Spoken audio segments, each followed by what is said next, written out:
Hello and welcome back to Crime on the Clarkfork, the true crime podcast where I tell you about big crimes that happen in small places, with each case having occurred in areas with populations of 15,000 or less. My name is Mackenzie Spence, and I am so glad you're joining this week for a case that happened far from my hometown. I hope you're ready for a complex case because this one definitely takes the cake. I also just want to give a trigger warning that this case does cover crime against a child, so if that isn't your jam, skip this episode and tune in to the next episode instead. Alright, with that being said, let's get our notepads out and do this. The sources for this week's episode are mapfrance.com, The Standard, The Washington Post, The LA Times, BBC, RFI France, France 24, The Local, The Journal, The Guardian, Reuters, The Cinemaholic, L'Est Republicain, and Society. I also just want to preface this episode with the fact that I don't speak French, so I apologize if any of my pronunciations are incorrect. So, just throwing that out there. Lépanges-sur-Vologne, 1984, population 1,035. Lépanges-sur-Vologne is a quaint village in eastern France that sits near the western border of Germany and a mountainous region. It is considered as deep rural France, where nothing much ever happens. On October 16, 1984, at 5:26 p.m., 4-year-old Gregory Villemin was reported missing by his parents, Jean-Marie and Christine. It was a chilly evening, so Christine had given Gregory a wool hat to keep him warm while he played in the garden beside the house. Christine was in the house ironing and listening to the radio while Gregory was outside playing in the garden. But when she went outside to fetch her son to tell him it was time to come in, he was gone. When Christine noticed that her little boy was missing, she frantically got into her car and drove around the small village that they lived in, but no one had seen him. She called the authorities 26 minutes after she noticed her son was gone, but not long after he was reported missing, Gregory's uncle received a phone call from an anonymous caller who stated that the young boy had been kidnapped and then dumped in the Vologne River.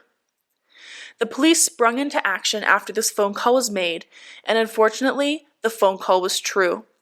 The little boy was found by firefighters at 9:15 p.m., 7 kilometers from his house, drowned in the Vologne River, stuffed in a plastic bag, gagged, with his hands and feet bound with rope, and his wool hat pulled over his face. His cause of death was determined to be drowning in contact with the cold water of the river.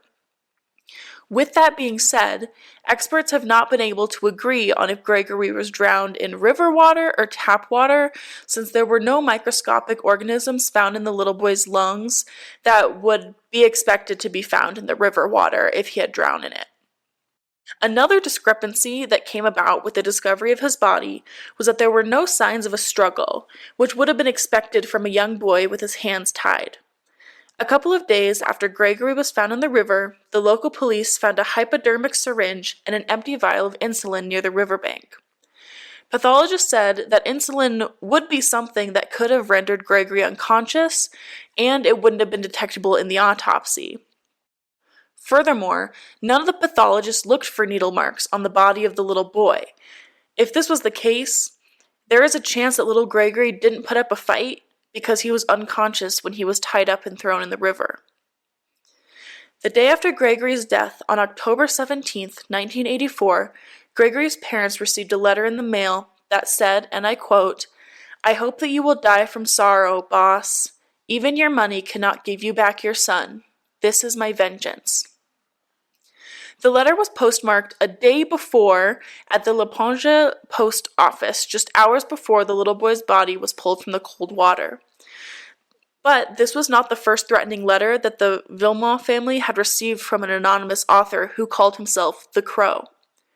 For 4 years prior to Gregory's death, hundreds of letters arrived at the Villemin household, as well as phone calls from an anonymous caller that were filled with jealousy and anger. The writer and caller often threatened murder in his communications to the family, specifically to Gregory's father, Jean-Marie. Jean-Marie was the patriarch of the family, which the Crow called the Little Boss. One of the letters from before Gregory's death was written to Jean-Marie and said, and I quote, "I hate you so much.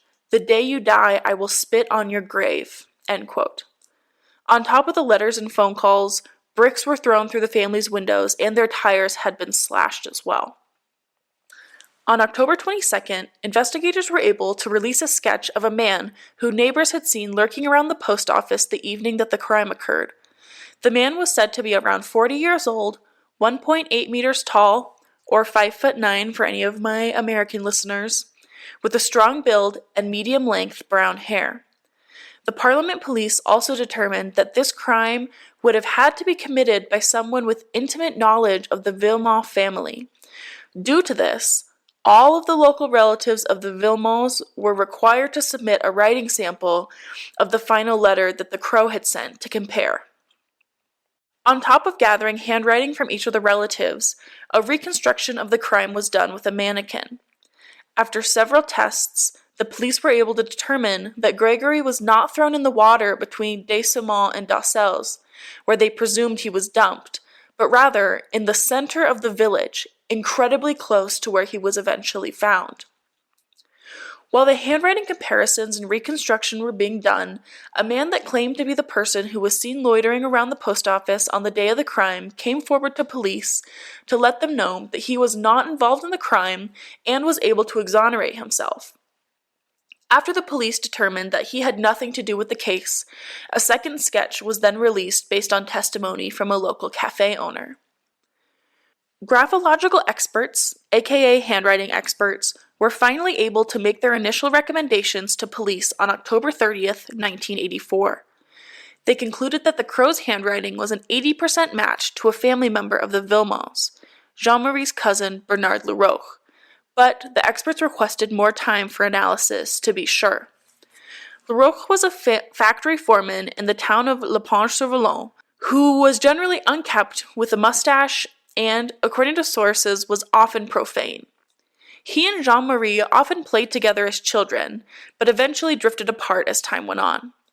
Leroux had also been quoted after Gregory was murdered saying that, "They've paid for what they've done. I'm the poor stupid fool because each time they need me, I come, and they never invite me to their house on Sundays." Police did not listen to the request of the handwriting analysts, and Leroux was arrested and brought in for questioning regarding Gregory's case. Leroux was able to give an alibi for the time of the crime, his 15-year-old sister-in-law, Muriel Boll. But not long after she was used as Leroux's alibi, the investigators found discrepancies in the story the two were telling. Leroux said that he had arrived home that day before Muriel got home from school, but Muriel said that he got home after she did. When the investigators brought up the discrepancies in their stories, Muriel admitted to police that Leroux had actually picked her up from school that day and then picked up a young boy she had never met before. After picking up the young boy, Leroux drove to the river and took Gregory on a walk, leaving her in the vehicle. When he returned to the car, Gregory was no longer with him, and he brought her home. Muriel was also able to point out Leroux's movement on the day of the murder on a map, even though the investigators did not tell her which map provided was of the area that little Gregory was from. Leroux was swiftly arrested and sent to jail based on suspicion that he murdered little Gregory. He was held in jail for 3 months before he was released due to accumulated evidence that suggested he wasn't the crow after all. Specifically, Muriel recanting her allegations, claiming that she was pressured by police to say Leroux murdered Gregory.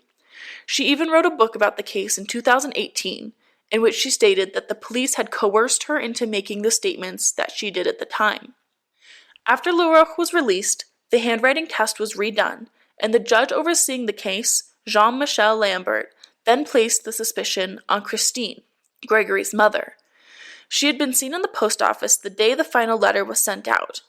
Couldn't remember the song that was on the radio at the time she noticed Gregory had disappeared, and the Villemins had rope in their basement that were identical to the ropes that were used to tie up Gregory. With that being said, many people believe that the ropes were actually planted by police in the home in order to implicate someone, anyone, in the insanely publicized case. With the blame pointed at Christine, the media ran with the story. She was portrayed as an evil witch who hated her husband, and even a well-known author went to the Villemin house without talking to the family and wrote an article that pronounced Christine guilty. Investigators also used the fact that she was wearing a pleasant outfit to Gregory's funeral and that her sweater was tight, rather than her being disheveled with her hair not done. They also said that she was putting on a show at her son's funeral, saying, "It's a funeral. What can we say about it? I've seen a funeral where the only person who cried was the perpetrator." I'm just going to stop here and say that this can be seen in other cases as well, where the mother is suspected because she is not acting the way that others may find appropriate for her grieving. But what I can tell you with my little knowledge of how grief outside of my own works is that people react to situations in different ways, and that there's no one way to experience grief and no one way to react when tragedies happen. So the fact that they use this against her to try and prove that she is guilty for her son's murder is just absolutely ridiculous. Anyways, I digress. So, on the day of Larocque's release, Gregory's father vowed to the media that he was going to kill his cousin, and as more and more attention was being put on his wife, his anger for Larocque grew. Even with this threat against him, the police refused to offer Larocque any protection, and on May 29th, 1985, Jean-Marie went to his cousin's house, calmly waited for him, and then shot him outside of his home, killing him as he left for work. This was in front of his wife and his father-in-law. Jean-Marie then went to his wife and told her that, and I quote, "I did this for you. Don't you ever forget it," end quote, before turning himself into police for the murder of his cousin, for which he was then sentenced 5 years in prison, but he only served 4. Larocque was buried, and on his gravestone reads, "Here lies Bernard Larocque, innocent victim of a blind hatred." 4 months after the murder of Larocque, Christine was charged with the murder of her son. At this time, Christine was pregnant with her and Jean-Marie's second child, and went on an 11-day hunger strike to proclaim her innocence. She was brought in for questioning, and after the questioning concluded, she collapsed and was rushed to the hospital. She was then released a few days later after a judge ruled that she could not have killed Gregory based on the timeline of events. When she was released, she then went to go live with her parents, whose house was guarded by police to keep her safe from the public. So I just want to stop here and provide a little bit of background on the Villemin family. Gregory's extended family consisted of over 100 aunts, uncles, cousins, grandfathers, and grandmothers. Their family was one that the French called la frange profonde, or average people. This family tended to keep their heads down and punch their time clocks in the area's many factories, including iron, steel, and textile. The harassing letters and phone calls actually began being sent to Gregory's grandfather, Albert Villemin, in 1979. Due to the threatening calls, the police tapped Albert's phone. Unfortunately, this did not help find the offender, as the calls stopped after this happened. The letters did continue to arrive, though. The letters that Albert received continually harassed Albert to disown Jean-Marie, Gregory's father. They also scolded the Villemin clan for mistreating a child born out of wedlock to the oldest Villemin and his wife.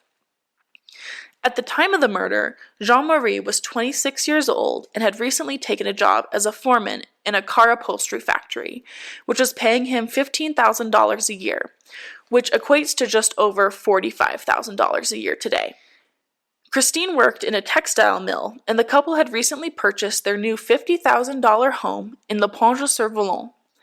Jean-Marie often boasted to the others about his new home, pointing out to visitors that his dining room furniture was made of oak and the couches in the living room were real leather. With that background, let's get back into the case. After Christine was released, a judge issued an order that forbade her from being prosecuted, which is incredibly rare.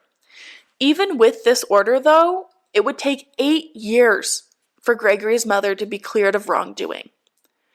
At the time of Christine's arrest, the judicial side of the case was an absolute mess. Investigators were bickering amongst themselves, The regular police had suspected Christine the entire time, as she was the last person to see Gregory alive, but the parliamentary police thought that this was unacceptable, as they placed a lot of importance on motherly love and the bonds that family have for each other. By the time Christine was cleared 8 years later, her and Jean-Marie had moved away from Lépanges-sur-Vologne into a town near Paris where they had 2 children. While the charges were still held against her, Christine had written a book that further declared her innocence in the murder of her firstborn. After the book was published, a court ordered her to give the proceeds to Leroch's children. Even after the charges were dropped, Jean-Michel Lambert, the original prosecutor on the case that was replaced in 1987 due to the unprofessional handling of the case, remained convinced of Christine's guilt and wrote about it in his autobiography that he titled The Little Judge. When the new judge on the case, Judge Simon, took over in 1987, he requested that another reconstruction of the crime be completed to determine the exact place that Gregory was thrown into the river. But unfortunately, this raised more questions than answers in the case once again. In 1993, the case was brought in front of a court in Dijon, France, and oh boy, it was a mess, which you probably aren't surprised based on the mess that it's already been so far. The entire case was full of contradictory testimony, and under something called the Royuson rules, there is no topic that's off limits, and witnesses with differing testimonies can be called in to debate their sides. With this, the judge, jurors, and the defendant are also able to join in on questioning the witness. One of the witnesses in the case was Muriel Boll, who had a new story about the day little Gregory disappeared, stating that Leroch did not, in fact, drive her home from school, but rather she rode the bus that day. The bus driver was also a witness who contradicted Muriel's testimony, saying that she was never on the bus that day, and a neighbor to the Villemins testified that they saw a young woman with red hair and a man with a mustache, which described Muriel and Leroch, outside of the Villemins' house the day of the kidnapping and murder. Another witness was a nurse that helped treat Muriel's mother's diabetes in the early 1980s. She testified that she showed Muriel how to administer insulin in case her mother needed help, but she couldn't remember if this was before or after the disappearance of Gregory. In this trial, Christine was also brought on as a witness, where she yet again was accused of killing her son. This was because 4 out of 5 handwriting experts claimed that she wrote the letter that was delivered to her and her husband the day after her son's murder. She continued to denounce the accusations and even went on to say that her coworkers who saw her at the post office the day of the kidnapping were mistaken. Another person that was of interest at this time was Gregory's uncle, Michel Villemin, the one who received the phone call from the Crow the day Gregory was kidnapped and murdered. The new judge on the case that replaced Lambert believed that 2 people were involved with the kidnapping and murder, specifically that one person picked Gregory up from his house and another dumped him in the river. On top of this, it has already been stated that they believed the Crow is someone who had intimate knowledge about the family, whether it was a family member or someone who was getting this knowledge from a family member. Michel would be on that list. To take the cake, Michel was very nervous in his interview with Judge Simon when he was questioned about the kidnapping and murder of the young boy. The case was closed in 1993 after it had gone cold again after court in Dijon, but it was reopened in 2000 when, at the request of Jean-Marie and Christine, DNA was attempted to be retrieved from a stamp that was affixed to one of the letters they had received from the Crow prior to Gregory's murder. Unfortunately, the DNA was unusable and did not yield any additional evidence for the case. Due to this, the case was closed again on April 11, 2001. In 2004, Christine and Jean-Marie Villemin were awarded €35,000 each from the French state due to the failed investigation that caused them both personal harm and continued to deny them the knowledge of what truly happened to their little boy.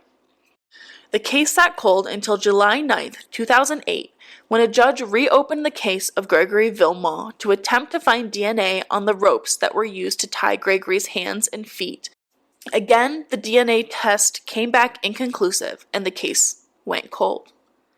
The case was opened again in 2009 to test traces of DNA evidence that was recovered from the anonymous letters sent to the Villemin family before Gregory's death. According to the state prosecutor at the time, the DNA belonged to a man and a woman. The DNA was tested against Christine and Jean-Marie Villemin, and it came back as negative for a match. But it was also tested against the 150 other protagonists in the case. Unfortunately, nothing was able to be determined. On September 1st, 2012, the voice of the crow was able to be analyzed as it was fully digitized. Experts listened to the recordings of the crow obtained from phone call recordings from the hate calls that the Villemins received, and they were compared to the voices that could be heard in recordings that were made by journalists during the reporting on the case. The analysts were able to determine that the voice of the crow belonged to two people, a man and a woman, but were unable to identify either person. On September 26, 2012, new DNA tests were ordered to attempt to find new evidence in the case. The request for new testing came yet again from Christine and Jean-Marie. They asked that tests be done on Gregory's clothing and shoes. The court granted their request, which was supported by the public prosecutor on the case.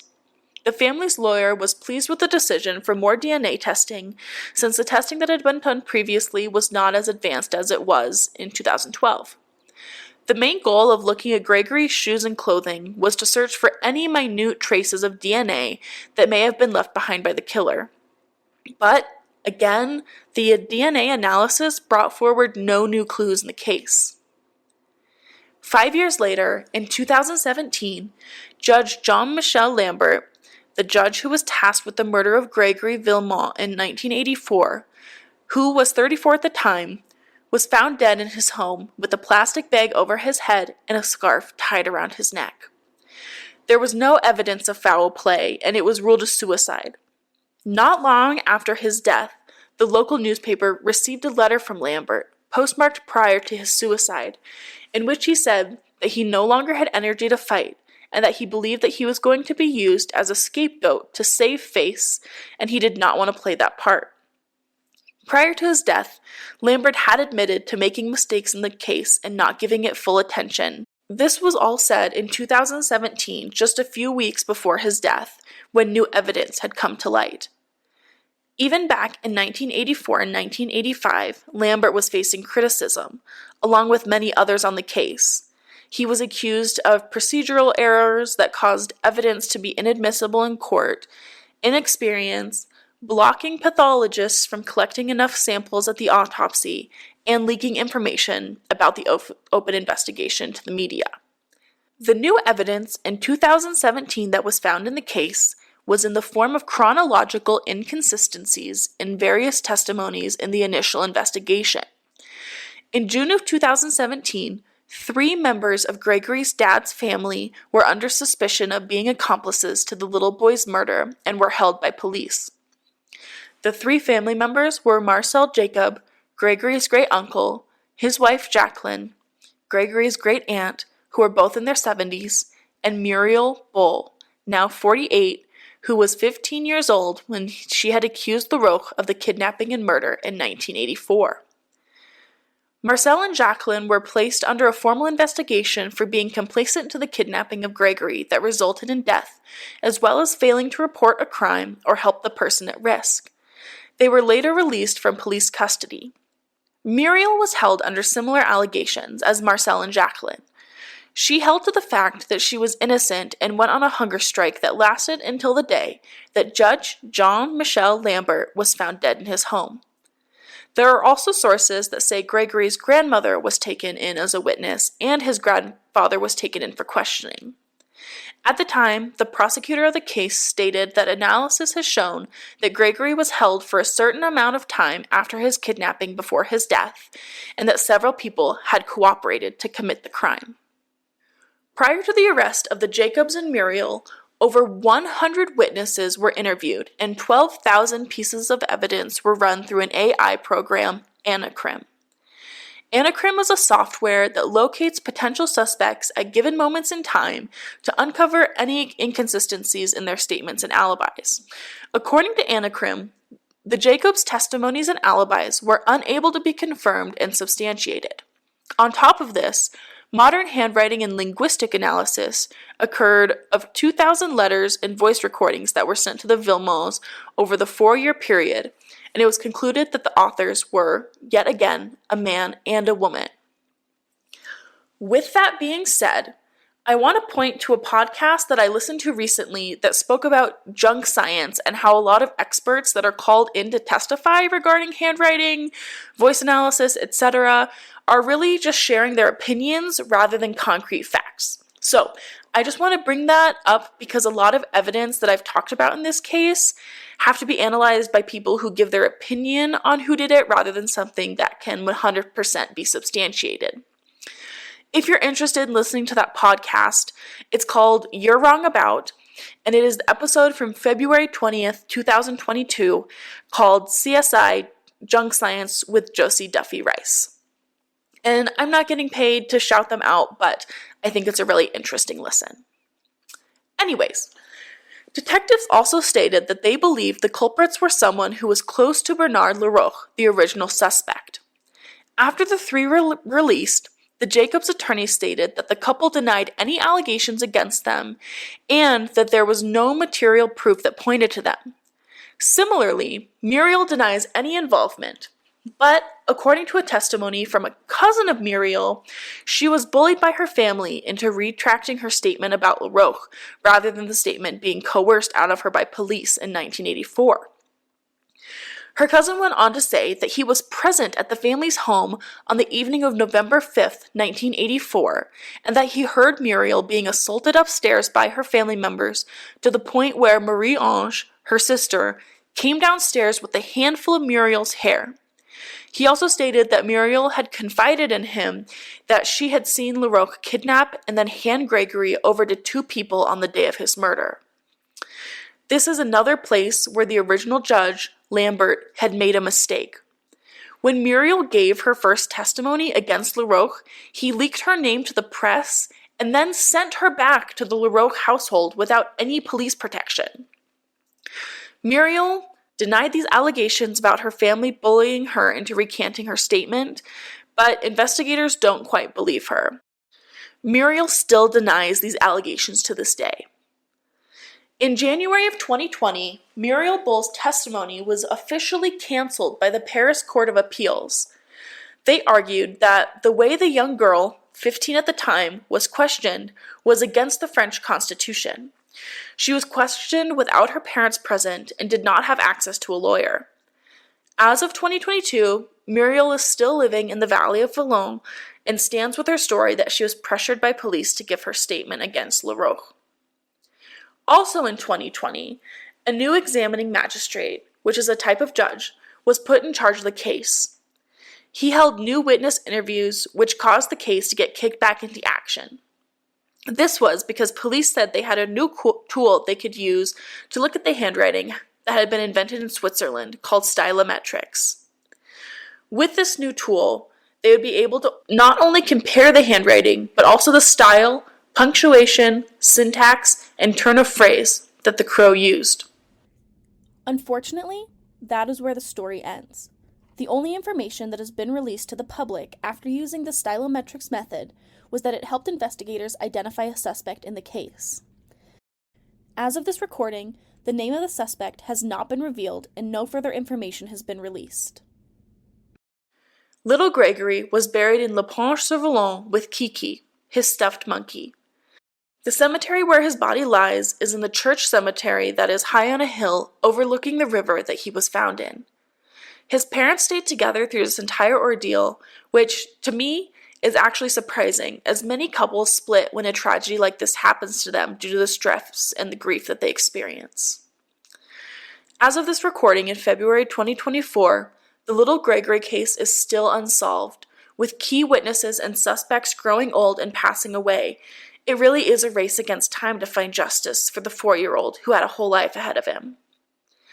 As I dug deeper into this case, it seems that the twists and turns never end. You may have heard this story before since it has more than 3,000 newspaper articles, 50 academic theses, 15 books, documentaries, and a 6-part TV series covering it.